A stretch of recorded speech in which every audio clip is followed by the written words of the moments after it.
ಸ್ಥಳೀಯ ಉದಯನಗರದಲ್ಲಿ ಶ್ರೀ ಅಯ್ಯಪ್ಪ ಸ್ವಾಮಿ ದೇವಸ್ಥಾನದಲ್ಲಿ ಪ್ರತಿ ವರ್ಷದಂತೆ ಈ ವರ್ಷವೂ ಕೂಡ ಡಿಸೆಂಬರ್ 25ರಂದು ಗುರುವಾರದಂದು ಹಿರಿಯ ಗುರುಸ್ವಾಮಿ ಶೇಖರ್ ಅವರ ನೇತೃತ್ವದಲ್ಲಿ ಶಬರಿಮಲೈ ಶ್ರೀ ಅಯ್ಯಪ್ಪ ಸ್ವಾಮಿ ದೇವರ ಮಂಡಲ ವಿಳಕ್ಕು ಮಹಾಪೂಜೆ ಕಾರ್ಯಕ್ರಮವನ್ನು ಅತಿ ವಿಜೃಂಭಣೆಯಿಂದ ಆಚರಿಸಲಾಗುವುದು ಎಂದು ಶ್ರೀ ಅಯ್ಯಪ್ಪ ಸ್ವಾಮಿ ಸೇವಾ ಸಮಿತಿ ಟ್ರಸ್ಟ್ ಖಜಾಂಚಿಯಾದ ಡಿ ವೀರೇಶ್ ಕುಮಾರ್ ತಿಳಿಸಿದರು.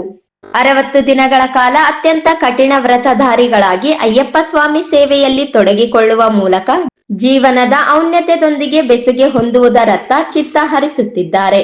ನಗರದಲ್ಲಿ 3 ಕಡೆ ಅಯ್ಯಪ್ಪ ಸ್ವಾಮಿ ಸೇವಾರ್ಥಿಗಳು ಪೂಜೆಯನ್ನು ನೆರವೇರಿಸುತ್ತಿದ್ದಾರೆ. ಉದಯನಗರದ ಅಯ್ಯಪ್ಪ ಸ್ವಾಮಿ ದೇವಸ್ಥಾನದಲ್ಲಿ ಡಿಸೆಂಬರ್ 25ರಂದು ಗುರುವಾರ ಬೆಳಗ್ಗೆ 6:10ಕ್ಕೆ ನಿರ್ಮಲ್ಯ ದರ್ಶನ, ಬೆಳಿಗ್ಗೆ 7 ಗಂಟೆಗೆ ಗಣಪತಿ ಹೋಮ ಮತ್ತು ನವಗ್ರಹ ಹೋಮ, 10 ಗಂಟೆಗೆ ಅಭಿಷೇಕ, 11:30ಕ್ಕೆ ಲಕ್ಷಾರ್ಚನೆ, ಮಧ್ಯಾಹ್ನ 12:30ಕ್ಕೆ ವಾದ್ಯದೊಂದಿಗೆ ಪಡಿ ಪೂಜೆ, ಭಜನೆ ಮತ್ತು ಮಹಾಮಂಗಳಾರತಿ, ನಂತರ 1 ಗಂಟೆಗೆ ಮಹಾಪ್ರಸಾದದ ವ್ಯವಸ್ಥೆ ಕಲ್ಪಿಸಲಾಗಿದೆ ಎಂದರು. ಸಂಜೆ 5 ಗಂಟೆಗೆ ಶ್ರೀ ಅಯ್ಯಪ್ಪ ಸ್ವಾಮಿ ಮೆರವಣಿಗೆ ನಡೆಯಲಿದ್ದು, ಜವಾಹರ್ ನಗರದ ಶ್ರೀ ರಾಘವೇಂದ್ರ ಸ್ವಾಮಿ ದೇವಸ್ಥಾನದಿಂದ ಮೆರವಣಿಗೆ ಹೊರಟು ಶ್ರೀ ಅಯ್ಯಪ್ಪ ಸ್ವಾಮಿ ದೇವಸ್ಥಾನದವರೆಗೂ ಸಾಗಿ ಬರಲಿದೆ. ರಾತ್ರಿ 9 ಗಂಟೆಗೆ ಪಡಿ ಪೂಜೆ, ಮಹಾಮಂಗಳಾರತಿ ಮತ್ತು ಅಲ್ಪಾಹಾರ ಸೇವೆ ನಡೆಯಲಿದೆ ಎಂದು ತಿಳಿಸಿದರು. ಇತ್ತೀಚಿನ ದಿನಗಳಲ್ಲಿ ನಗರದಲ್ಲಿ ಅಯ್ಯಪ್ಪ ಸ್ವಾಮಿ ವ್ರತಧಾರಿಗಳಾಗುವವರ ಸಂಖ್ಯೆ ಹೆಚ್ಚಳವಾಗುತ್ತಿರುವುದು ಸಂತಸದ ಸಂಗತಿಯಾಗಿದೆ. ಮಕರ ಜ್ಯೋತಿ ದರ್ಶನದವರೆಗೂ ಸೇವಾರ್ಥಿಗಳಿಗೆ ನಮ್ಮ ಸೇವಾ ಸಮಿತಿ ಅನುಕೂಲತೆಗಳನ್ನು ಕಲ್ಪಿಸಲಾಗಿದೆ. ಅದಕ್ಕೆ ಗುರು ಹಿರಿಯರ ಮಾರ್ಗದರ್ಶನ, ದಾನಿಗಳ ಪ್ರೋತ್ಸಾಹ ಕಾರಣವಾಗಿದೆ ಎಂದರು.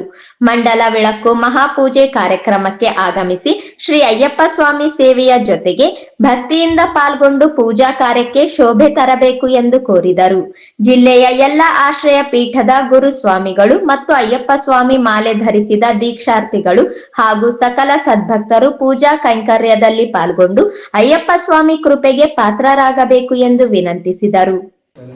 ಪತ್ರಿಕಾಗೋಷ್ಠಿ ವಿಷಯವಾಗಿ ನಮ್ಮ ಅಯ್ಯಪ್ಪ ಸ್ವಾಮಿ ದೇವಸ್ಥಾನದ ಮಂಡಳಿಯ ಎಲ್ಲ ಸರ್ವ ಸದಸ್ಯರು ಇವತ್ತು ನಾವೊಂದು ಮಂಡಲ ಪೂಜಾ ಕಾರ್ಯಕ್ರಮವಾಗಿ ಇವತ್ತು ನಾವೊಂದು ಪತ್ರಿಕಾಗೋಷ್ಠಿ ನಡೆಸ್ತಾ ಇದ್ದೀವಿ. ಸುಮಾರು 35 ವರ್ಷಗಳಿಂದ ಅಯ್ಯಪ್ಪ ಸ್ವಾಮಿ ದೇವಸ್ಥಾನದ ವತಿಯಿಂದ ಈ ಒಂದು ಮಂಡಲ ಪೂಜಾ ಕಾರ್ಯಕ್ರಮ ನಡೀತಾ ಬರ್ತಾ ಇದೆ. ಇದನ್ನು 35ನೇ ವರ್ಷಕ್ಕೆ ಇವತ್ತು ನಾವು ಪಾದಾರ್ಪಣೆ ಮಾಡಿದ್ದೀವಿ ಮತ್ತು 35ನೇ ವರ್ಷದ ವಾರ್ಷಿಕೋತ್ಸವವನ್ನು ನಾವಿವತ್ತು ಆಚರಣೆ ಮಾಡಲಿಕ್ಕೆ ಹೋಗ್ತಾ ಇದ್ದೀವಿ. ಅದಕ್ಕಾಗಿ ನಮಗೆ ಭಾಳ ಒಂದು ಸಂತೋಷ ಅನ್ನಿಸ್ತಾ ಇದೆ. ಇನ್ನೊಂದು ವಿಷಯವಾಗಿ ಏನಪ್ಪ ಅಂತಂದರೆ ಇವತ್ತು ಎಲ್ಲ ಜನ ರಾಯಚೂರಿನ ಜಿಲ್ಲೆಯ ಮತ್ತು ಸಾರ್ವಜನಿಕರು ಇವತ್ತೊಂದು ಭಕ್ತಿ ಭಾವನೆ, ಒಂದು ಭಾವೈಕ್ಯತೆಯಿಂದ ಈ ಒಂದು ಅಯ್ಯಪ್ಪ ಸ್ವಾಮಿ ದೀಕ್ಷಾ ತಗೊಳ್ತಾ ಇದ್ದಾರೆ. ಯಾಕಪ್ಪ ಅಂತಂದರೆ ಈ ಒಂದು ತಮಗೆ ಗೊತ್ತಿದ್ದ ಹಾಗೆ 20 ಡಿಗ್ರಿ ಇವತ್ತು ನಡೀತಾ ಇದೆ ರಾಯಚೂರಲ್ಲಿ. ಆ ಒಂದು ಚಳಿಯ ಒಂದು ವಾತಾವರಣದಲ್ಲಿ ಎಲ್ಲ ಅಯ್ಯಪ್ಪ ಸ್ವಾಮಿ ಭಕ್ತಾದಿಗಳು ದೀಕ್ಷೆ ತಗೊಂಡು ಮಂಡಲ ಕಾಲ ಅಪ್ ಟು ನಮ್ಮ ಶಬರಿ ಯಾತ್ರೆಯವರೆಗೆ, ಅಂದರೆ ಮಕರ ಜ್ಯೋತಿಯವರೆಗೆ ಮಂಡಲ ಕಾಲ ಮುಗಿಸಿ ಮಕರ ಜ್ಯೋತಿಯವರೆಗೆ ಒಂದು 50 ದಿನ 60 ದಿನಗಳ ಕಾಲ ಇವತ್ತ ಒಂದು ಈ ದೀಕ್ಷೆಯನ್ನು ಎಲ್ಲ ದೀಕ್ಷಾರ್ಥಿಗಳು ಮಾಡ್ತಾ ಇದ್ದಾರೆ. ಇದು ಒಂದು ಸಂತೋಷದ ಸುದ್ದಿ ಮತ್ತು ಸಂತೋಷದ ಸಂಕೇತ. ಭಾಳಷ್ಟು ಜನ ಇವತ್ತು ಅಯ್ಯಪ್ಪ ಸ್ವಾಮಿ ದೀಕ್ಷೆ ತಗೊಂಡು ಅಯ್ಯಪ್ಪ ಸ್ವಾಮಿ ದೀಕ್ಷಾರ್ಥಿಗಳು ರಾಯಚೂರಿನಲ್ಲಿ ಹೆಚ್ಚಾಗ್ತಾ ಇದ್ದಾರೆ. ಮತ್ತು ನಮ್ಮಲ್ಲಿ ಇವತ್ತು ದೇವಸ್ಥಾನ, ನಮ್ಮ ಅಯ್ಯಪ್ಪ ಸ್ವಾಮಿ ದೇವಸ್ಥಾನ 35 ವರ್ಷ ಮತ್ತು ರೈತವನ ಸ್ವಾಮಿ 3ನೇ ವರ್ಷ ಅದು ಪಾದಾರ್ಪಣೆ ಆಗಿದೆ. ಮತ್ತು ರತ್ನಗಿರಿ ಬೆಟ್ಟ ಅವ್ರದ್ದು ಕಾರ್ಯಕ್ರಮ ಅಲ್ಲಿಯೂ ಅಚ್ಚುಕಟ್ಟಾಗಿ ಜಿಲ್ಲೆಯಾದ್ಯಂತ ನಡೀತಾ ಇದೆ. ಈ ಒಂದು ಸಂಭ್ರಮ ಆಚರಣೆ ಇದು ಯಾವುದೇ ಭೇದ ಭಾವ, ಯಾವುದೇ ಜಾತಿ ಮತ ಇರಲಾರ್ದೆ ಒಮ್ಮತದಿಂದ ಈ ಒಂದು ಕಠಿಣವಾದ ವ್ರತವನ್ನು ಎಲ್ಲ ದೀಕ್ಷಾರ್ಥಿಗಳು ಮಾಡ್ತಾ ಇದ್ದಾರೆ. ಮತ್ತು ಅದೇ ರೀತಿಯಾಗಿ ಅಚ್ಚುಕಟ್ಟಾಗಿ ಈಗ 25 ವರ್ಷಗಳಿಂದ ಕಾಲ ಅನ್ನದಾನ ಸತತ ನಿರಂತರವಾಗಿ ಅಯ್ಯಪ್ಪ ಸ್ವಾಮಿ ದೀಕ್ಷಾರ್ಥಿಗಳು ನಡೀತಾ ಇದೆ. ದೇವಸ್ಥಾನ ಸಮಿತಿ ವತಿಯಿಂದ ಸರ್ವ ಸದಸ್ಯರು ಒಮ್ಮತದಿಂದ ಇದನ್ನು ಮಾಡ್ತಾ ಇದ್ದಾರೆ ಮತ್ತು ಸಾರ್ವಜನಿಕರಿಗೂ ಕೂಡ ಅನ್ನದಾನ ನಡೀತಾ ಇದೆ. ಅನ್ನಲಿಕ್ಕೆ ನಮಗೆ ಒಂದು ಭಾಳ ಸಂತೋಷ ಆಗ್ತದೆ. ಅದೇ ಒಂದು ದೃಷ್ಟಿ ಇಟ್ಕೊಂಡು ಇವತ್ತು ನಮ್ಮ ರವಿ ಪೂಜಾರಿಯವರು ಆಗಮಿಸಿದ್ದಾರೆ ಬೆಂಗಳೂರಿನಿಂದ. ಮತ್ತು ಈ ಒಂದು ಮಂಡಲ ಪೂಜಾ ಕಾರ್ಯಕ್ರಮ ಶೇಖರ್ ಗುರುಸ್ವಾಮಿ ಅವರ ನೇತೃತ್ವದಲ್ಲಿ ಶೇಖರ್ ಗುರುಸ್ವಾಮಿಯವರು ನಮ್ಮ ಅಯ್ಯಪ್ಪ ಸ್ವಾಮಿ ದೇವಸ್ಥಾನದ ಗುರುಸ್ವಾಮಿಗಳು, ಹಿರಿಯ ಗುರುಸ್ವಾಮಿಗಳು.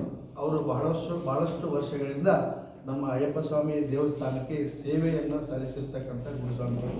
ಅವರ ಒಂದು ನೇತೃತ್ವದಲ್ಲಿ ಈ ಒಂದು ಮಂಡಲ ಪೂಜಾ ಕಾರ್ಯಕ್ರಮ ನಡೀತಾ ಇದೆ. ಅತಿ ವಿಜೃಂಭಣೆಯಿಂದ ಈ ಒಂದು ಕಾರ್ಯಕ್ರಮ ನಾವೆಲ್ಲರೂ ಒಮ್ಮತದಿಂದ ಸೇರಿ ಮಾಡ್ತಾ ಇದ್ದೇವೆ.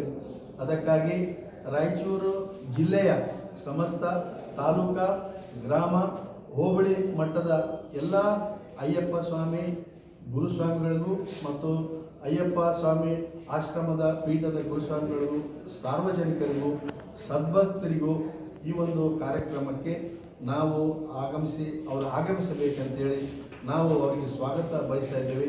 ಮತ್ತು ಈ ಒಂದು 25ನೇ ತಾರೀಕಿಗೆ ಇದೊಂದು ಕಾರ್ಯಕ್ರಮ ನಡೀತಾ ಇದೆ.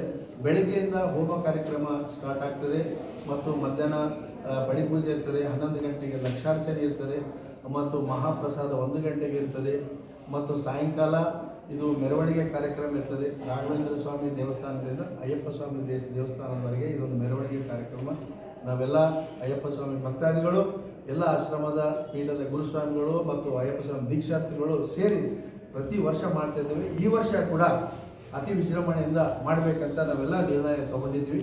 ಅದೇ ರೀತಿಯಾಗಿ ಇವತ್ತು ನಾವೇನು ಅನ್ನದಾನ ಮತ್ತು ಪಡಿ ಪೂಜಾ ಮತ್ತು ಮೆರವಣಿಗೆ ಕಾರ್ಯಕ್ರಮ ಏನು ಮಾಡ್ತಾ ಇದ್ವಿ, ಇದಕ್ಕೆಲ್ಲ ರಾಯಚೂರಿನ ಸಮಸ್ತ ನಾಗರಿಕರು ಮತ್ತು ಸದಸ್ಯರು ನಮಗೆ ದೇಣಿಗೆ ರೂಪದಲ್ಲಿ ದೇಣಿಗೆ ಕೊಟ್ಟಿದ್ದಾರೆ. ಅವರಿಗೂ ನಾನು ಹೃತ್ಪೂರ್ವಕ ಅಭಿನಂದನೆಯನ್ನು ಸಲ್ಲಿಸ್ತಾ ಇದ್ದೇನೆ. ಅನ್ನ, ಅಕ್ಕಿ, ದವಸ, ಧಾನ್ಯ, ದುಡ್ಡು ರೂಪದಲ್ಲಿ ಎಲ್ಲ ನಮಗೆ ಸಹಕಾರ ಮಾಡಿದ್ದಾರೆ. ಇನ್ನು ಮುಂದೆ ಮಾಡ್ತಾರೆ ಅಂತ ನಾವು ಅಪೇಕ್ಷೆ ಇಟ್ಟುಕೊಂಡು ಈ ಒಂದು ಕಾರ್ಯಕ್ರಮವನ್ನು ನಾವು ಮಾಡ್ತಾ ಇದ್ದೀವಿ. ಅದಕ್ಕೆ ತಾವೆಲ್ಲ ಪತ್ರಕರ್ತರು ಮತ್ತು ಎಲೆಕ್ಟ್ರಾನಿಕ್ ಮೀಡಿಯಾ ಸರ್ವ ಸದಸ್ಯರು ತಮಗೂ ನಾನು 25ನೇ ತಾರೀಕಿಗೆ ಒಂದು ಮಂಡಲ ಪೂಜೆ ಕಾರ್ಯಕ್ರಮಕ್ಕೆ ನಮ್ಮೆಲ್ಲ ಸದಸ್ಯರ ಮೂಲಕ ತಮಗೂ ಆಹ್ವಾನ. ಈ ಸಂದರ್ಭದಲ್ಲಿ ಪಿ ಯಲ್ಲಪ್ಪ, ಪುಂಚ ರಾಜೇಂದ್ರ ರೆಡ್ಡಿ, ಸೂರ್ಯನಾರಾಯಣ ರೆಡ್ಡಿ, ಪಪ್ಪು ಶ್ರೀನಿವಾಸ್ ರೆಡ್ಡಿ, ಭಗವಂತ ರೆಡ್ಡಿ, ಕರುಣಾಕರ್ ರೆಡ್ಡಿ, ಎಸ್ಬಿಐ ಶೇಖರ್, ಶರಣಪ್ಪ ಸ್ವಾಮಿ, ವಿಶಾಲ್ ಸ್ವಾಮಿ, ಸುರೇಶ್ ಗುಂಜಾಳಿ ಸೇರಿದಂತೆ ಇತರರಿದ್ದರು.